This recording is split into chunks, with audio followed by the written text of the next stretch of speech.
when you were a student, you spoke out, you protested the apartheid Yeah. in South Africa. If you were on the campus of University of Missouri today, would you be a protester? Without knowing all the facts, I've read enough to know that there is clearly a problem at the University of Missouri. And that's not just coming from students, that's coming from some faculty. And I think it is entirely appropriate for students in a thoughtful, peaceful way to protest what they see as injustices or inattention to serious problems in their midst. I want an activist student body just like I want an activist citizenry. And the issue is just making sure that even as these young people are getting engaged, getting involved, speaking out, that they're also listening. And you know, I'd rather see them err on the side of activism than being passive. I think that what you saw with the University of Missouri football team and the coach, you know, standing up for something that they think is right, harkens back to a powerful tradition that helped to bring about great change in this country. But I also want to make sure that they understand that being a good citizen, being an activist, involves hearing the other side. Yeah, that's what I wanted to ask you about. And making sure that you are engaging in a dialogue, because that's also how change happens. The civil rights movement happened because there was civil disobedience, because people were willing to go to jail, because there were events like Bloody Sunday.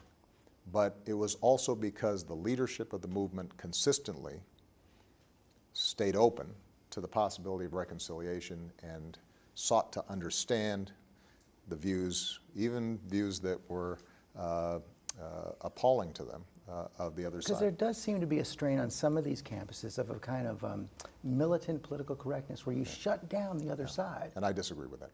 And it's interesting, you know, I've now got, you know, daughters who, one's about to go to college, the other one's, you know, going to be on her way in a few years. And then we talk about this at the dinner table. And I say to them, listen, if you hear somebody using a racial epithet, if you hear somebody who's anti-Semitic, if you see an injustice, I want you to speak out. And I want you to be firm and clear, and I want you to protect people who may not have voices themselves. I want you to be somebody who's strong and sees themselves as somebody who's looking out for the vulnerable. But I tell them, I want you also to be able to listen. I don't want you to think that a display of your strength is simply shutting other people up, and that part of your ability to bring about change is going to be by engagement and understanding the viewpoints and the arguments of the other side. And so when I hear, for example, you know, folks on college campuses saying, we're not going to allow somebody to speak on our campus. We need a safe space. Because we disagree with their ideas or we feel threatened by their ideas. You know, I think that's a recipe for dogmatism, and I think you're not going to be as effective. And so, look, I want to be clear here, and it's a tough issue because, you know, there are two values that I care about. I care about civil rights, and I care about kids not being discriminated against or having swastikas painted on their doors or nooses hung, thinking it's a joke. I think it's entirely appropriate for any institution, including universities, to say, don't walk around in blackface. It offends people. Don't wear a headdress and beat your chest if Native American students have said, you know, this hurts us, this bothers us. There's nothing wrong with that. But we also have these values of free speech. And it's not free speech in the abstract. The purpose of that kind of free speech is to make sure that that we are forced to use argument and reason and words in making our democracy work.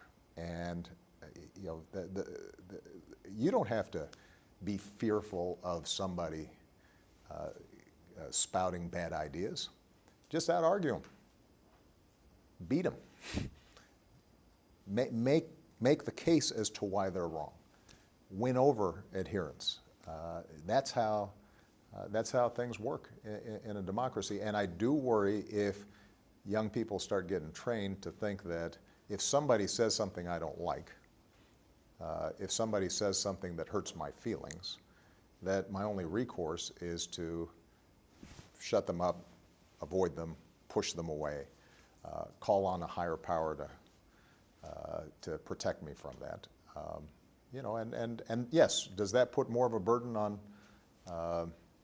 minority students or gay students or Jewish students or others in a majority that may be blind to history and blind to their hurt? It may put a slightly higher burden on them, but you're not going to make the kinds of deep changes in society that those students want without taking it on in a full and clear and courageous way. And you know, I tell you, I trust Malia in an argument. If a knucklehead on a college campus starts talking about her, I guarantee you she will give as good as she gets. Sounds like you've been having some good dinner table conversations. Yeah.